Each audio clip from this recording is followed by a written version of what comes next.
എന്തായാലും കഴക്കൂട്ടം അംഗം കുട്ടികൾക്ക് മിഠായി വാങ്ങി ഇങ്ങനെ മേശപ്പുറത്ത് വെതറി കൊടുക്കുന്നത് കണ്ടു. സന്തോഷം. കഴിഞ്ഞ 10 വർഷക്കാലം അല്ല കുറെ വർഷങ്ങളായിട്ട് സ്വന്തം പാർട്ടി പ്രവർത്തകർക്ക് ഒരു കോലുമിഠായി പോലും വാങ്ങിക്കൊടുക്കാത്ത അംഗം നിയമസഭാംഗമായതിനു ശേഷം കുറച്ചൊക്കെ മനസ്സ് നൈർമല്യം വന്ന് മിഠായികൾ ഇങ്ങനെ മേശപ്പുറത്തെങ്കിലും ഇടാൻ തുടങ്ങിയല്ലോ. അത് തന്നെ നല്ല മാറ്റമായി ഞാൻ കരുതിയാണ്, ജനാധിപത്യത്തിന്റെ സൗന്ദര്യമായി കരുതുകയാണ്. ശബരിമല എന്നുള്ളത് BJPയുടെ പൊളിറ്റിക്കൽ ടൂൾ മാത്രമാണ്. ശബരിമല എന്നത് BJPയുടെ എക്കാലത്തെയും വലിയ പൊളിറ്റിക്കൽ ടൂൾ മാത്രമാണ്. നിങ്ങൾക്ക് അയ്യപ്പനിലോ ശബരിമലയിലോ ഒരു വിശ്വാസമില്ല. ശ്രീ സന്ദീപ് വാര്യർ 6 മിനിറ്റ്. ബഹുമാനപ്പെട്ട ഗവർണർ നടത്തിയിട്ടുള്ള UDF സർക്കാരിന്റെ നയപ്രഖ്യാപന പ്രസംഗത്തെ പിന്തുണച്ചും ആ നയപ്രഖ്യാപന പ്രസംഗത്തെ പിന്തുണച്ച് ശ്രീ വിൻസെന്റ് MLA അവതരിപ്പിച്ച പ്രമേയത്തെ അനുകൂലിച്ചും ഞാനിവിടെ സംസാരിക്കുകയാണ്. സർ, ഞാൻ ആദ്യമായി എന്നെ തെരഞ്ഞെടുത്ത് ഈ നിയമസഭയിലേക്ക് അയച്ച തൃക്കരിപ്പൂരിലെ ജനങ്ങളോടുള്ള എന്റെ അഗൈതവുമായിട്ടുള്ള നന്ദി രേഖപ്പെടുത്താൻ ഈ അവസരം ഉപയോഗിക്കുകയാണ്. സഖാവ് EMS മുതൽ സഖാവ് EK നായനാർ വരെയുള്ള ഒട്ടേറെ ശീർഷരായിട്ടുള്ള കമ്മ്യൂണിസ്റ്റ് നേതാക്കൾ വിജയിച്ചു പോന്നിട്ടുള്ള, ചരിത്രത്തിൽ ഇന്നേ വരെ ഇടതുപക്ഷ ജനാധിപത്യ മുന്നണി മാത്രം വിജയിച്ചു പോന്ന ഒരു നിയോജകമണ്ഡലത്തിൽ നിന്ന് ചരിത്രത്തിൽ ആദ്യമായി UDFന്റെ ഒരു MLA ആയി നിയമസഭയ്ക്കകത്തേക്ക് വരാൻ പ്രവേശിക്കാൻ സാധിച്ചതിലുള്ള അതിയായ സന്തോഷം രേഖപ്പെടുത്താൻ ഞാൻ ആഗ്രഹിക്കുകയാണ്.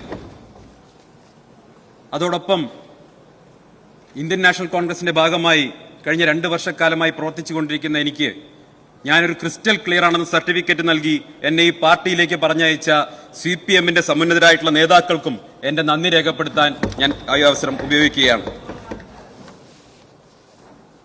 CPMന്റെ 5500 ബ്രാഞ്ച് കമ്മിറ്റികളിൽ എന്തുകൊണ്ടാണ് തൃക്കരിപ്പൂർ തോറ്റത് എന്ന് സംബന്ധിച്ച് ചർച്ച നടക്കുന്നതായിട്ട് അറിയാൻ സാധിച്ചു. വല്ലാതെ ചർച്ച നടത്തി വിഷമിക്കേണ്ട കാര്യമൊന്നുമില്ല. കഴിഞ്ഞ 10 വർഷക്കാലത്തെ ഭരണത്തിന്റെ മികവ് തന്നെയാണ് തൃക്കരിപ്പൂര് പോലെയുള്ള ഒരു മണ്ഡലം പോലും നിങ്ങൾക്ക് നഷ്ടപ്പെടാൻ ഇടയാക്കിയത് എന്ന തിരിച്ചറിവാണ് നിങ്ങൾക്ക് വേണ്ടത്. എന്തുകൊണ്ട് തോറ്റു എന്ന് സംബന്ധിച്ച് ചോദിക്കുന്ന സമയത്ത് നിങ്ങൾ കഴിഞ്ഞ തവണ നൽകിയത് കൂടുതലും വാഗ്ദാനങ്ങളായിരുന്നു എന്ന തിരിച്ചറിവുണ്ടായിരിക്കണം. സർ, എന്താണ് നയപ്രഖ്യാപനം? നയപ്രഖ്യാപനം എന്നത് ഒരു സർക്കാരിന്റെ മുന്നോട്ടുള്ള പോക്കിനെ സംബന്ധിച്ച ദിശാബോധം നൽകുന്ന ഒരു പ്രഖ്യാപനമാണ്. പക്ഷേ കഴിഞ്ഞ 10 വർഷക്കാലം പരിശോധിക്കുമ്പോൾ കേരളത്തിലുണ്ടായിരുന്ന എന്താണ്? നയപ്രഖ്യാപനങ്ങൾക്കപ്പുറം ഒരു പോളിസി പാരാലിസ് ആയിരുന്നു, നയവൈകല്യമായിരുന്നു. പ്രഖ്യാപിക്കുന്നതൊന്നും നടപ്പാക്കുന്നത് വേറൊന്നുമായിരുന്നു. കഴിഞ്ഞ 10 വർഷക്കാലം ഇവരുടെ നയങ്ങൾ എന്തൊക്കെയായിരുന്നു? സിൽവർ ലൈനുമായി ബന്ധപ്പെട്ട് ഇവരുടെ നയം ഉണ്ടായിരുന്നു. അവർ ആ പദ്ധതി നടപ്പാക്കുമെന്ന് കൊട്ടിഘോഷിച്ചു. പക്ഷെ ഒരു ജനങ്ങളിൽ നിന്ന് വലിയ തോതിൽ എതിർപ്പ് നേരിട്ടപ്പോൾ അതിൽ നിന്ന് പിന്മാറേണ്ടി വന്നു. അതോടൊപ്പം കഴിഞ്ഞ തവണത്തെ മദ്യനയം എന്തായിരുന്നു? കേരളത്തിലെ പ്രശസ്തയായിട്ടുള്ള ഒരു സിനിമാ നടി വന്ന് അന്തരിച്ചുപോയി, ഞാൻ ഏറെ ബഹുമാനിക്കുന്നവരാണ്, അവർ വന്ന് UDF സർക്കാരിനെ വലിയ തോതിൽ വിമർശിച്ചിരുന്നു. മദ്യം ഘട്ടം ഘട്ടമായി കുറയ്ക്കുകയാണ് ഇടതുപക്ഷത്തിന്റെ നയമെന്ന് പറഞ്ഞതിന് ശേഷം 1000ഓളം ബാറുകളാണ് സർ കഴിഞ്ഞ 5-10 വർഷക്കാലത്തിനുള്ളിൽ കേരളത്തിൽ പ്രവർത്തനം ആരംഭിച്ചത്. കേരളത്തിൽ മുഴുവൻ മദ്യം ഇഷ്ടം പോലെ കിട്ടുന്ന അവസ്ഥയിലേക്ക് ഇവരെത്തിച്ചു. അതുപോലെ തന്നെ ബ്രൂവറീസുമായി ബന്ധപ്പെട്ട് സർക്കാരിന്റെ നയത്തിന് വിരുദ്ധമായിട്ടല്ലേ സർ മലമ്പുഴയിൽ പുതിയ മദ്യനിർമ്മാണ കമ്പനിക്ക് തുടക്കം കുറിക്കാൻ വേണ്ടി പരിശ്രമം ഉണ്ടായതും വലിയ എതിർപ്പുണ്ടായതും? ഇവിടെ വ്യവസായ നയത്തെക്കുറിച്ച്, ഈസ് ഓഫ് ഡൂയിങ് ബിസിനസിനെ കുറിച്ചൊക്കെ ഒരു വാചാലരായിരുന്നു. പക്ഷേ കഴിഞ്ഞ 10 വർഷക്കാലത്തിനിടയ്ക്കാണ് ഒരു സംരംഭകൻ ആത്മഹത്യ ചെയ്യേണ്ട ഗതികേട് ഇവരുണ്ടാക്കിയത്. ഇവിടുത്തെ പ്രധാനപ്പെട്ട വ്യവസായ സ്ഥാപനങ്ങൾ മറ്റ് സംസ്ഥാനങ്ങളിലേക്ക് പറിച്ചു നടപ്പെടുന്ന സാഹചര്യം ഉണ്ടായത്. അപ്പൊ പറയുന്ന നയമൊന്നും നടപ്പിലാക്കുന്ന നയം മറ്റൊന്നുമായി പോയതാണ് നിങ്ങളുടെ പരാജയത്തിന്റെ ഏറ്റവും പ്രധാനപ്പെട്ട കാരണം. അതുപോലെ തന്നെയാണ് സർ കടമെടുപ്പ്, അതുപോലെ ധനനയത്തിലെ പരാജയം. വലിയ തോതിലുള്ള കടമെടുപ്പും നിത്യനിദാന ചെലവുകൾക്ക് പോലും കടമെടുക്കേണ്ട സാഹചര്യത്തിലേക്ക് ഈ കേരളം മാറിപ്പോയത് കഴിഞ്ഞ 10 വർഷക്കാലത്തിലായിരുന്നു. ആ നയവൈകല്യമാണ് നിങ്ങളെ പരാജയപ്പെടുത്തിയിട്ടുള്ളത്. അതോടൊപ്പം തന്നെയാണ് പോലീസുമായി ബന്ധപ്പെട്ട, ആഭ്യന്തര വകുപ്പുമായി ബന്ധപ്പെട്ടത്. നിങ്ങളുടെ നയം എന്തായിരുന്നു? അന്നത്തെ മുഖ്യമന്ത്രിയും ഇന്നത്തെ പ്രതിപക്ഷ നേതാവുമായിട്ടുള്ള ശ്രീ പിണറായി വിജയൻ പ്രഖ്യാപിച്ചല്ലോ, UAPA അമെന്റ്മെന്റ് ആക്ട് കേരളത്തിൽ നടപ്പാക്കില്ല എന്ന് പ്രഖ്യാപിച്ച് നാക്ക് വായിലേക്ക് ഇടുന്നതിന് മുമ്പല്ലേ 2 സഖാക്കളെ അതേ നിയമത്തിന്റെ പേരിൽ പിടിച്ച് അകത്തിട്ടത്. അക്കാലത്ത് ഞാനും ഗോവിന്ദൻ മാഷും ഒരു ചാനൽ ചർച്ചയിൽ പങ്കെടുത്ത് ഞാൻ ഗോവിന്ദൻ മാഷ് ചോദിച്ചു, അല്ല മാഷേ, നിങ്ങൾ ഈ നരേന്ദ്രമോദി സർക്കാരിന്റെ UAPA അമെന്റ്മെന്റ് ആക്ട് ഇവിടെ നടപ്പാക്കില്ല എന്ന് പറഞ്ഞിട്ട് എങ്ങനെ നടപ്പാക്കി എന്ന് വെച്ചാൽ മൂപ്പർ എന്നോട് പറഞ്ഞു, അത് ഈ ഭരണവും ഭരണകൂടവും വ്യത്യസ്തമാണെന്ന് പറഞ്ഞു. എനിക്കിതുവരെ തിരിഞ്ഞിട്ടില്ല എന്നാണ്. അത് അവരുടെ പാർട്ടിക്കാർ കൂടി തിരിയാത്തത് കൊണ്ടാണ് ഇത്തവണ തളിപ്പറമ്പിലടക്കം അവർക്ക് തോൽക്കേണ്ടി വന്നത് എന്ന് പറയാൻ ഞാൻ ആഗ്രഹിക്കുകയാണ്. ഇവിടെ മതവർഗീയതയ്ക്കെതിരെയുള്ള വിധി കൂടിയാണ് സർ വന്നിട്ടുള്ളത്. കടുത്ത വർഗീയ പ്രചരണം ഞാൻ മത്സരിക്കുന്ന സ്ഥലത്തടക്കം നടത്തി. എന്താ പറഞ്ഞത്? ന്യൂനപക്ഷ ഏകീകരണം ഉണ്ടായി, മുസ്ലിം ഏകീകരണം ഉണ്ടായി എന്നാ പറഞ്ഞത്. സർ, ഞാൻ തോൽപ്പിച്ച സ്ഥാനാർത്ഥിയുടെ പേര് VPP മുസ്തഫ എന്നാണ്. അവിടുത്തെ Muslim community Sandeep Warrier quote ചെയ്തിട്ടുണ്ടെങ്കിൽ അതെങ്ങനെയാണ് സർ മതവർഗീയതയാവുന്നത്? എന്റെ പ്രിയ സുഹൃത്ത് ജോയ് ഇവിടെ ഇരിക്കുന്നുണ്ട്. അദ്ദേഹത്തിന്റെ സമുദായം തവനൂർ മണ്ഡലത്തിൽ എത്രയാ ഉള്ളത്? മലപ്പുറം ജില്ലയെ വർഗീയവാദികളുടെ ജില്ല എന്ന് വിളിച്ചതാരാണ്? നിങ്ങളല്ലേ മലപ്പുറം ജില്ലയെ ഇതുപോലെ ആക്ഷേപിച്ചത്? അവിടെ ജോയ് എങ്ങനെ ജയിച്ചു? അങ്ങനെ ഒട്ടേറെ ഉദാഹരണങ്ങളൊക്കെ ചൂണ്ടിക്കാണിച്ചു തരാൻ സാധിക്കും. ഞാൻ അതിലേക്ക് ദീർഘമായി കിടക്കുന്നില്ല. ഇവിടെ BJPയുടെ ബഹുമാനായിട്ടുള്ള നേതാവ് സ്വർണം കട്ടവൻ ആരപ്പ, സഖാക്കളാണേ അയ്യപ്പ എന്ന് ഞങ്ങൾ പാടി എന്ന് പറഞ്ഞു. ഞാൻ അദ്ദേഹത്തോട് ചോദിക്കാൻ ആഗ്രഹിക്കുകയാണ്. എനിക്ക് അങ്ങയോട് എല്ലാ ബഹുമാനവും ഉണ്ട്. അവിടെ 3 അംഗങ്ങൾ BJPയുടെ ഇരിക്കുന്നുണ്ട്. ഇവിടെ സ്വർണ്ണക്കൊള്ള നടന്ന കാലഘട്ടത്തിൽ നിങ്ങൾ മൗനത്തിന്റെ വാൽമീകത്തിൽ ഒളിച്ചിരിക്കുകയായിരുന്നില്ലേ?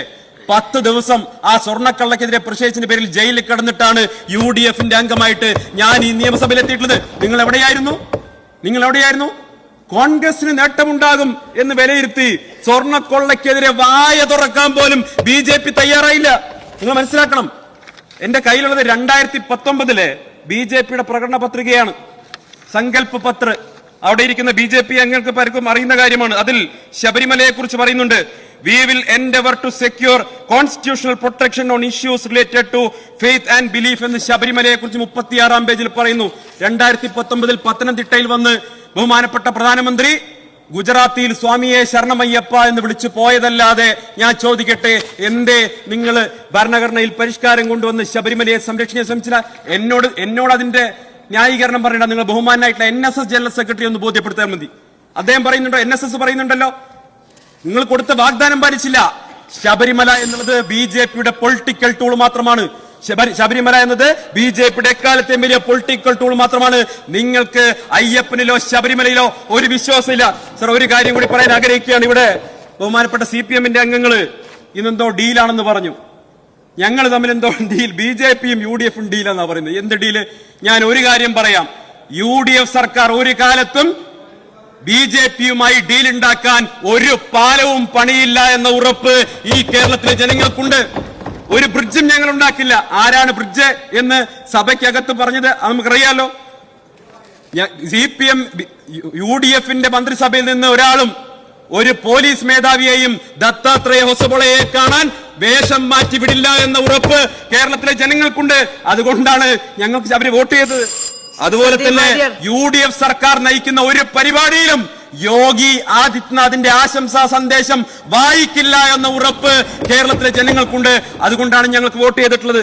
ഇവിടെ നീറ്റ് എക്സാമുമായി ബന്ധപ്പെട്ട് ചില കാര്യങ്ങൾ പറയേണ്ടതുണ്ട്. നമ്മുടെ വിദ്യാർത്ഥി സമൂഹം വലിയ ആശങ്കയിലാണ്. ബഹുമാനപ്പെട്ട കഴക്കൂട്ടം അംഗത്തെ വിളിച്ച് ആശംസ അർപ്പിക്കാൻ മനസ്സ് കാണിച്ചിട്ടുള്ള നമ്മുടെ കേന്ദ്രത്തിലെ വിദ്യാഭ്യാസ വകുപ്പ് കൈകാര്യം ചെയ്യുന്ന മന്ത്രി പക്ഷേ നീറ്റിന്റെ എക്സാമിൽ വിഷമം അനുഭവിച്ചിട്ടുള്ള അവിടുത്തെ ആത്മഹത്യ ചെയ്യപ്പെട്ട കുടുംബാംഗങ്ങളെ ഒന്ന് വിളിക്കാൻ പോലും മനസ്സ് കാണിച്ചിട്ടില്ല. പക്ഷേ ധർമ്മേന്ദ്രജി കഴക്കൂട്ടം അംഗത്തെ വിളിച്ച് ആശംസ അർപ്പിക്കുന്നത് നമ്മൾ കേട്ടു. ദയവ് ചെയ്ത് കഴക്കൂട്ടം അംഗം ഒന്ന് വിളിച്ചു പറയണം ധർമ്മേന്ദ്രജിയോട്, ഈ പണി പറ്റില്ലെങ്കിൽ ഒന്ന് ഇറങ്ങിപ്പോണം. ഇതാണ് ഈ രാജ്യത്തെ ജനങ്ങൾ ആവശ്യപ്പെടുന്നത്, കുട്ടികൾ ആഗ്രഹിക്കുന്നത്. എന്തായാലും കഴക്കൂട്ടം അംഗം കുട്ടികൾക്ക് മിഠായി വാങ്ങി ഇങ്ങനെ മേശപ്പുറത്ത് വെതറി കൊടുക്കുന്നത് കണ്ടു. സന്തോഷം. കഴിഞ്ഞ 10 വർഷക്കാലം അല്ല കുറെ വർഷങ്ങളായിട്ട് സ്വന്തം പാർട്ടി പ്രവർത്തകർക്ക് ഒരു കോലുമിഠായി പോലും വാങ്ങിക്കൊടുക്കാത്ത അംഗം നിയമസഭാംഗമായതിനു ശേഷം കുറച്ചൊക്കെ മനസ്സ് നൈർമല്യം വന്ന് മിഠായികൾ ഇങ്ങനെ മേശപ്പുറത്തെങ്കിലും ഇടാൻ തുടങ്ങിയല്ലോ.